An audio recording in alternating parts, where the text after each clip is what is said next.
Hello दोस्तों, welcome back to our channel. तो आज की इस वीडियो में हम बात करने वाले हैं एक महत्वपूर्ण क्षेत्रीय संगठन के बारे में, यानी एक इम्पोर्टेंट रीजनल ऑर्गेनाइजेशन के बारे में। इस क्षेत्रीय संगठन का नाम क्या है? तो इसका नाम है आपका ब्रिक्स। तो सबसे पहले बात करते हैं ब्रिक्स क्या है। तो हम सभी जानते हैं कि ब्रिक्स जो है आपकी विश्व की कुछ उभरती हुई अर्थव्यवस्थाओं का संगठन है, यानी इमर्जिंग इकोनॉमी। जिन देशों की जो अर्थव्यवस्था है, वो जो जीडीपी है, अर्थव्यवस्था है, वो आपकी निरंतर ग्रो कर रही है, निरंतर आगे बढ़ रही है, तो उनका एक संगठन है। और जो बात करता है आपका इसकी दक्षिण दक्षिण सहयोग की, और जितने भी इसकी मेंबर्स कंट्रीज है ब्रिक्स की, उन सभी देशों के मध्य सहयोग की बात करता है। सहयोग किस प्रकार का? पॉलिटिकल सेक्टर में, यानी राजनीतिक सहयोग की बात करता है। इकोनॉमिक सहयोग की बात करता है, यानी जो ट्रेड है, व्यापार है, उस मामले में। इसके अलावा टैरिफ कम से कम करना है, जिससे कि आसानी से जो वस्तुएं हैं एक देश से दूसरे देश में, यानी one countries to another countries, मतलब जा पाए आसानी से। उन पे जब टैरिफ कम होंगे तभी वो जा पाएगी, इसकी बात करता है। इसके अलावा सांस्कृतिक सहयोग की बात करता है, यानी संस्कृति के आधार पे हमें किसी भी देश को नीचा नहीं निकालना है, बल्कि एक दूसरे की कल्चर की रिस्पेक्ट करनी है, यानी सम्मान करना है, और एक दूसरे का कल्चर शेयर करना है आपस में। तो इसकी बात करता है ब्रिक्स। तो समझते हैं ब्रिक्स के बारे में। तो सबसे पहले इसका जो फुल फॉर्म है वो आपका कैसे बना। तो हर देश का जो पहला लेटर है, जितनी भी जो इसमें मेंबर्स कंट्रीज है, उन हर देश का पहला नाम, यानी जैसे I for India, so India I represent करेगा आपका इंडिया को, बी रिप्रेजेंट करेगा आपका ब्राजील को, हिंदी में लिख लेते हैं, और आर रिप्रेजेंट करेगा, डिनोट करेगा आपका किसको? रूस को, रशिया को। फिर आई डिनोट करेगा आपका भारत को, यानी इंडिया को। फिर आपका सी रिप्रेजेंट करता है आपका चीन को, यानी चाइना को। फिर एस रिप्रेजेंट करता है आपका साउथ अफ्रीका को, यानी दक्षिण अफ्रीका को। ओके, तो सबसे पहले ब्रिक्स का जो टर्म है, जो कॉइन किया था, तो किसने किया था? तो जिम ओ नील नाम के एक अर्थशास्त्री है। कई बार क्वेश्चन पूछा जाता है कि वो दो अर्थशास्त्री कौन थे जिन्होंने पहली बार ब्रिक शब्द दिया था। उन्होंने ओनली ब्रिक शब्द दिया था। तो ये टर्म उन्होंने कॉइन किया था 2001 में। उनके एक सहयोगी और थे जिनका नाम है ई गोल्डमैन सैक्स। तो दो अर्थशास्त्री, उनका नाम काफी इंपॉर्टेंट है कि उनका नाम क्या था जिन्होंने ब्रिक टर्म को कॉइन किया, यानी ये शब्द दिया ब्रिक। ब्रिक से उन्होंने नहीं बोला था, ओनली ब्रिक बोला था। ओके, सो सबसे पहले प्रोसेस जान लेते हैं कैसे ये ब्रिक से आपका ब्रिक्स बना। तो सबसे पहले ये ब्रिक बना था आपका इतना कब? 2006 में। तो 2006 में विदेश मंत्रियों की एक बैठक होती है। कहाँ पे? न्यूयॉर्क में होती है। तो वहां पे बात चलती है कि हम एक ऐसा संगठन बनाएंगे जितनी भी आपकी इमर्जिंग इकोनॉमी है, उनकी आवाज को विश्व लेवल पे सुना जाए। अगर हम एक करके बोलेंगे कि मेरी आवाज सुन लो, तो कोई भी हमें नहीं सुनेगा। लेकिन अगर हम एक ग्रुप बनाएंगे, अगर हम एक संगठन बनाएंगे, सभी हम एक साथ आएंगे, तभी विश्व लेवल पे हमारी जो आवाज है, दक्षिण सहयोग की जो आवाज है, ग्लोबल साउथ की जो आवाज है, उसको सुना जाएगा। इसलिए इन देशों ने डिसाइड किया कि हम एक ग्रुप बनाएंगे। तो ये डिसाइड किया था कहाँ पे? न्यूयॉर्क में विदेश मंत्रियों की बैठक होती है, एक्सटर्नल अफेयर्स मिनिस्ट्री की जो मीटिंग होती है। उसके बाद यहाँ पे तो इसका फॉर्मेशन हुआ था। तो इसका जब फॉर्मेशन हो गया था 2006 में, तो इसका नाम क्या था? तो इसका नाम ओनली ब्रिक था। तो India is also founding member, Bharat भी इसका सदस्य देश था, मतलब इसको स्थापित करने वाला संस्थापक सदस्य था इसका। फिर 2009 आता है, 3 साल के बाद इसकी दूसरी पहली सबमिट होती है आपकी रशिया में। तो रशिया का एक शहर है, अभी जानेंगे उसका नाम क्या है, येकेनतेरिनबर्ग। ओके, काफी कठिन नाम है। फिर आता है 2010। तो 2010 में इसमें साउथ अफ्रीका, यानी दक्षिण अफ्रीका जब इसमें जुड़ा, तो तब ये आपका ब्रिक्स से बना आपका ब्रिक्स। सो एस, क्योंकि किसको रिप्रेजेंट करता है? साउथ, यानी साउथ अफ्रीका को। तो यहाँ पे चाइना के बाद आपका साउथ अफ्रीका भी इसमें जुड़ गया था 2000। तो पहली बार जो साउथ अफ्रीका है, उसने समिट में पार्टिसिपेट किया था 2011 में, लेकिन जुड़ गया था आपका 2010 में। ओके, तो समझेंगे कि कौन सी समिट में उसने पार्टिसिपेट किया। इसके अलावा इसके जो पहले न्यू मेंबर्स थे, तो पहले इन चारों ने बनाया था brick, BRICS, B for Brazil, R for Russia, I for India and C for China. फिर जुड़ा 2010 में आपका south Africa, join in 2010। Okay, and 11 में पहली बार पार्टिसिपेट किया था। फिर अभी 2024 में इसमें 4 और देश जुड़ गए, और वो थे आपके इथोपिया हो गया, सऊदी अरेबिया हो गया, UAE हो गया, इजिप्ट हो गया और ईरान।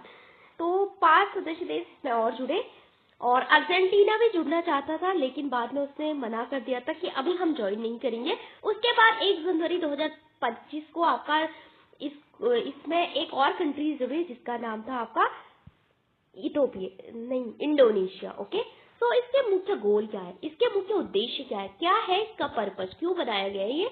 तो सबसे पहले करता है ये रिफॉर्म करने की बात। रिफॉर्म किसमें, सुधार करने की बात करता है। आपने सुना होगा एक महत्वपूर्ण एजेंसी है, द्वितीय विश्व युद्ध के बाद समय बनी थी आपकी ब्रिटेन वुड्स, एक कॉन्फ्रेंस हुई थी, तो वहां पे 2 एजेंसी आपकी क्रिएट की गई थी, ब्रिटेन वुड्स के ट्विन भी कहा जाता है उसको।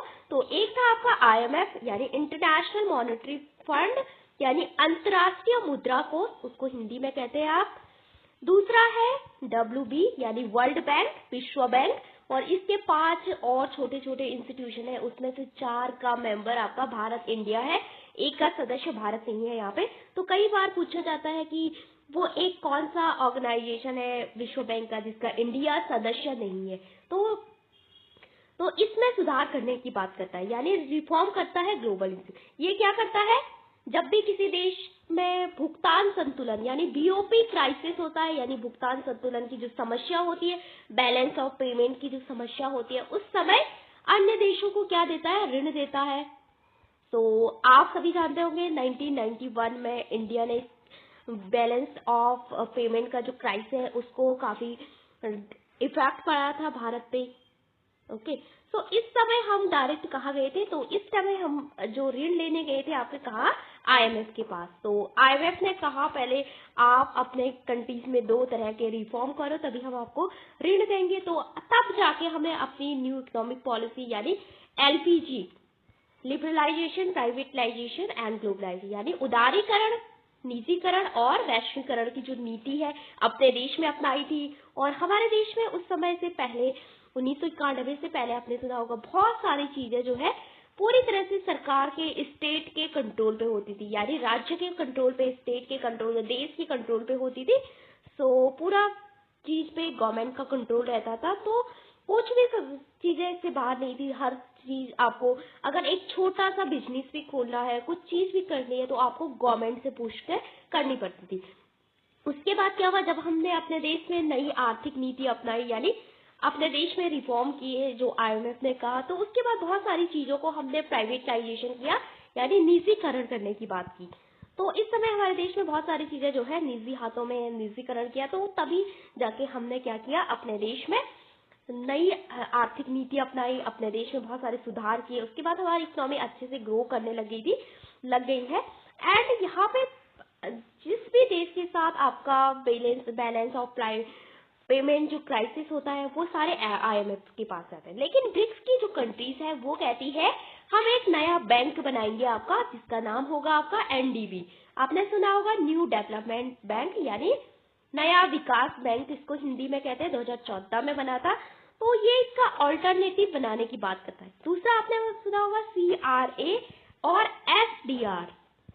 SDR किसकी करेंसी है, आपकी IMF की करेंसी है। जिस भी देश का यहाँ पे जितना अधिक शेयर होता है, जितना अधिक पैसा होता है, उसकी वैल्यू उतनी ही ज्यादा, वोटिंग वैल्यू उसकी उतनी ज्यादा होती है IMF में।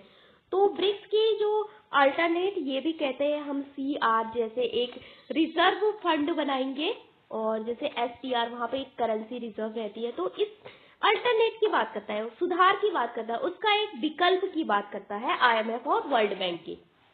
तो ये था ग्लोबल इंस्टीट्यूशन में कैसे सुधार करना है। इकोनॉमिक कॉपरेशन, आप हाल ही में सुन रहे होंगे कि आर्थिक सहयोग के बारे में कि जो ट्रेड एंड टैरिफ की बात आती है, जब अभी आप सुन रहे होंगे कि अमेरिका के द्वारा पूरे विश्व के जितने भी आपकी कंट्रीज है उन सब पे किसी पे 25%, किसी पे 10%, किसी पे 50%, इस तरह से खेला जा रहा है आपका टैरिफ। तो जब बहुत सारा टैरिफ लगेगा, एक अगर हमारे यहाँ किसी चाइना की जो वस्तु है उसका मूल्य 100 रुपया है, हमने इस पर 25% टैरिफ लगा दिया, तो ये हमारे देश में जो चाइना से 100 रुपये में आ रही है ये 125 रुपये में यहाँ पे बिकेगी।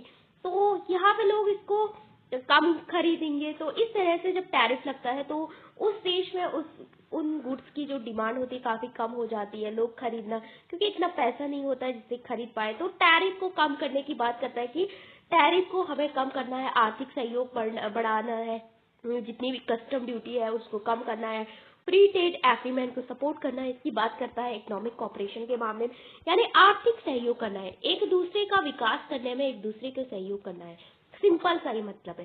सिक्योरिटी एंड राजनीतिक क्षेत्र में सहयोग की बात करता है। ओके, फिर दूसरा है सभी की एक साथ ग्लोबल साउथ वॉइस, यानी दक्षिण के जितने भी देश है, दक्षिण के देश मतलब दक्षिण सहयोग का मतलब जितनी भी हमारे अल्प विकसित देश है, यानी अंडर डेवलप्ड जो कंट्रीज है, जो काफी गरीब है, अफ्रीका की जैसी बहुत सारी गरीब कंट्रीज है, उसके अलावा जो डेवलपिंग कंट्रीज है, बहुत सारे विकासशील देश है, तो गरीब के भी सहयोग की बात करता है। जो डेवलप्ड कंट्रीज है यानी जो विकसित देश है वो अमीर हो गया, हम चाहते हैं कि अब हम आपसे तो सहयोग नहीं करेंगे, हम आपस में गरीब ही सहयोग कर लेते हैं, तो इसकी बात करता है आपका ब्रिक्स। तो ये इसके 4 महत्वपूर्ण गोल है।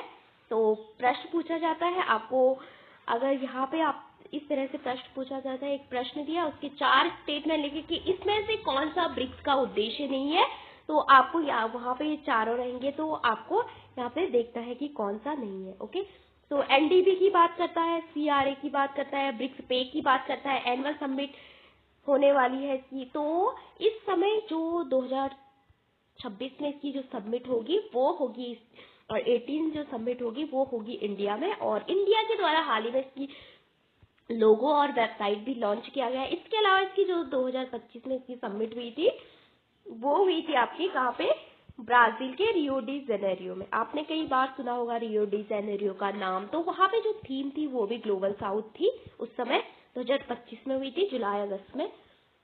तो इसकी बात करता है ब्रिक्स, किसकी बात करता है, ग्लोबल साउथ की। आप समझ लेते हैं सब अन्य चीजें। तो ये हमने जान लिया कि ब्रिक्स क्या, और इस साल इसकी समिट इंडिया में होगी, और इंडिया के द्वारा ये इसकी थीम रखी गई है building for resilient innovation cooperation and sustainability. Okay, तो ये इसकी थीम है जो कि भारत ने रखी है। ये सारा मैंने ब्रिक्स की वेबसाइट है जो कि हाल ही में भारत सरकार के द्वारा लॉन्च की गई है, वहां से लिया है। तो यहाँ पे इंडिया का गोल क्या रहेगा जब यहाँ सबमिट होगी। तो पहली बार भारत यहाँ पे बात करने वाला है ग्लोबल साउथ की। तो हमने देखा था G20 में जब सबमिट हुई थी 2023 में, वहां पे इंडिया में, तो उस समय भी हमने ग्लोबल साउथ की बात की थी। आपने सुना होगा इंडिया के द्वारा एक और मेंबर जोड़ा गया था इसमें। तो वो कौन था, वो था आपका अफ्रीकन यूनियन। तो अफ्रीकन यूनियन जो कि अफ्रीका की जितनी भी 54 कंट्रीज है, अफ्रीका महाद्वीप में 54-55 कंट्रीज, उन सभी का संगठन है। तो ग्लोबल साउथ की बात करता है, गरीब देशों के मध्य सहयोग की बात करता है। इस समय G20 में कितने मेंबर है, 21 मेंबर्स है। ओके, तो अब हम बात करते हैं इसका जो लोगो है, ये इसका लोगो है, और हर एक कलर एक देश को रिप्रेजेंट करता है यहाँ पे। तो जैसे ये ब्लू कलर आपको दिख रहा है, ये रिप्रेजेंट कर रहा है आपका रशिया, R फॉर रशिया, क्योंकि हर एक जो इसका फुल फॉर्म है ये इसी में छिपा हुआ है आपका। S फॉर, यानी जो येलो कलर है वो किसको रिप्रेजेंट करता है, आपका साउथ अफ्रीका को। कब जुड़ा था, 2010 में जुड़ा था, और 2011 में पहली बार आपका पार्टिसिपेट किया था। और ये बीच में आपको नमस्ते वाला एक साइन दिख रहा होगा ना, ये 2 हाथ जुड़े हुए हैं इस तरह से। तो ये रिप्रेजेंट करता है इंडिया को, क्योंकि ये भारत सरकार के द्वारा बनाया गया लोगो है इसका इस साल सबमिट के लिए। और ये ग्रीन, ये है चाइना, और ये रेड वाला है चाइना, ये ग्रीन वाला है आपका ब्राजील। तो समझ आ गया। तो सबसे पहले रशिया ब्लू, और येलो साउथ अफ्रीका, और ऑरेंज ये India and see red China and green Brazil. तो ये था इसका लोगो और हर एक रंग, हर एक कलर एक देश को रिप्रेजेंट करता है, एक देश को डिनोट करता है। तो समझ लेते हैं इसका लोगो का मतलब क्या है। तो BRICS India logo 2026 and logo for India chair से beautifully blend tradition with modernity. यहाँ पे बात करता है कि हमें ब्लेंड करना है अपना जो हमारा कल्चर है, पहले का परंपरागत जो कल्चर है हमारा, उसको इसके साथ आधुनिकता के साथ ब्लेंड में मिक्स करने की बात करता है। इसके अलावा यहाँ पे जो जितनी भी यहाँ पे जो कलर है ये vibrant colour of all BRICS countries, हर एक कलर हर एक देश को रिप्रेजेंट करता है। और ये क्या रिप्रेजेंट करता है, इन देशों के मध्य कलेक्टिव सिक्योरिटी की, सामूहिक स्ट्रेंथ की, मजबूती की बात करता है, यूनिटी की बात करता है, एकता की बात करता है।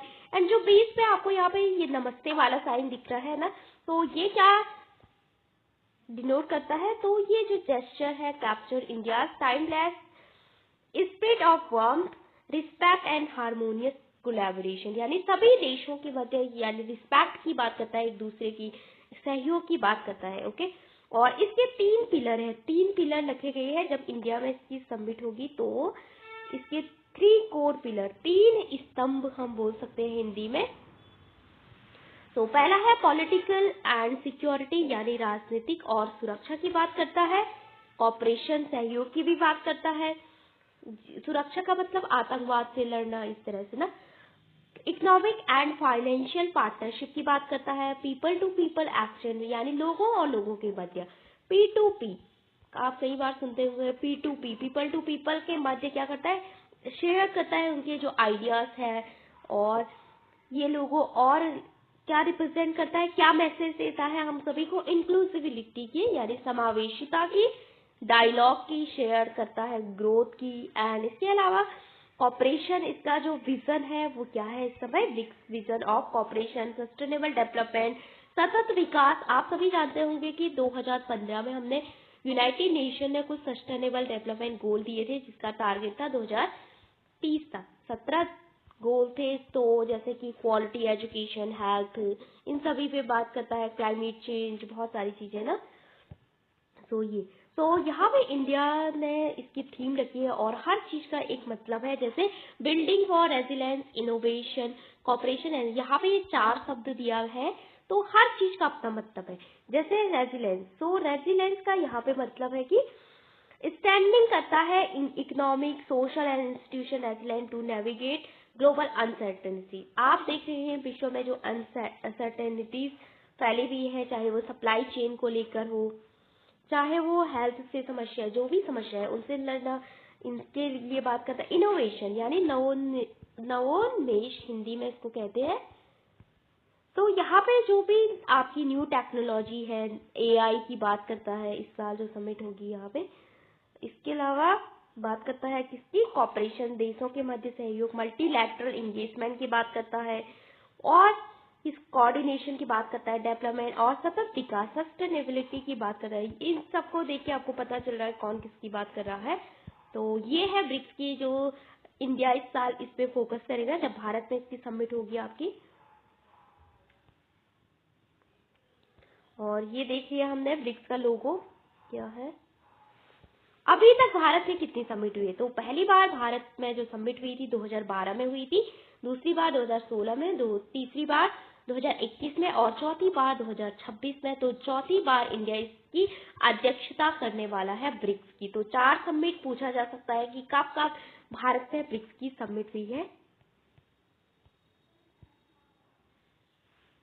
व्हाट इज ब्रिक्स, तो हमने देख लिया कि ब्रिक्स क्या है, कुछ इमर्जिंग इकोनॉमी का संगठन है, एक क्षेत्रीय संगठन है जिसमें अभी केवल टोटल 11 कंट्रीज है, 11 देश है।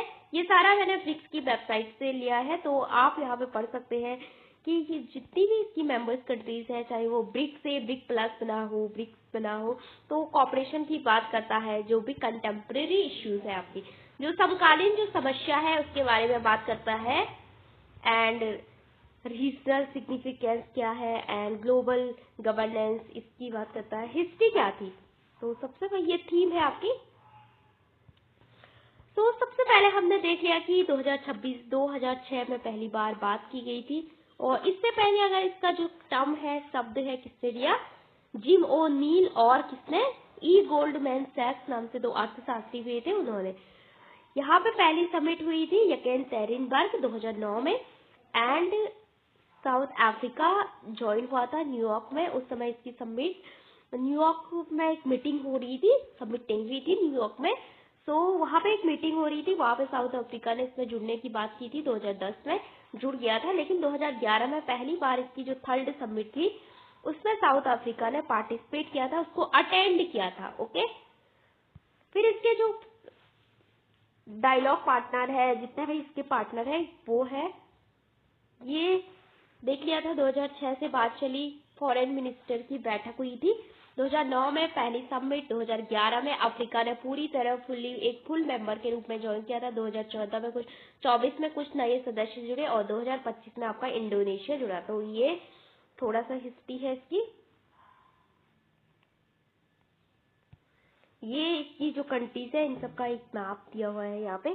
तो जैसे ब्राजील हो गया, चीन हो गया, इजिप्ट हो गया, Ethiopia, India, Indonesia, Iran, Russia, Saudi Arabia, south Africa, UAE, Indonesia, ये अब ब्रिक्स प्लस ये सभी कंट्रीज जब सबमिट होगा तो इंडिया में आएंगे। तो आप और ये डायलॉग पार्टनर है, और डायलॉग पार्टनर भी सभी समिट में पार्टिसिपेट करते हैं आपके। और की एरियाज क्या है? तो political and security, autonomy, economy, इसके अलावा कल्चर को शेयर करना। तो 3 इसके मुख्य की एरियाज है, और इसके अलावा बहुत सारे अन्य भी की एरियाज भी है।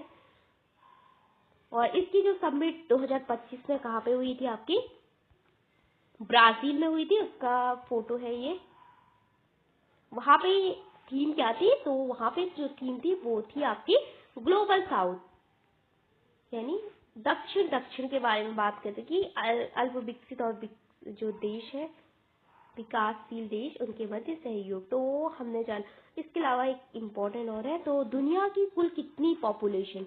विश्व की आधी आबादी, यानी आपके पास अगर 100% जो पॉपुलेशन है उसमें से लगभग 50%, यानी 49.5%, ओनली 5% का डिफरेंस है, तो 50 मान लेते हैं, आधी आबादी का प्रतिनिधित्व करता है। क्यों?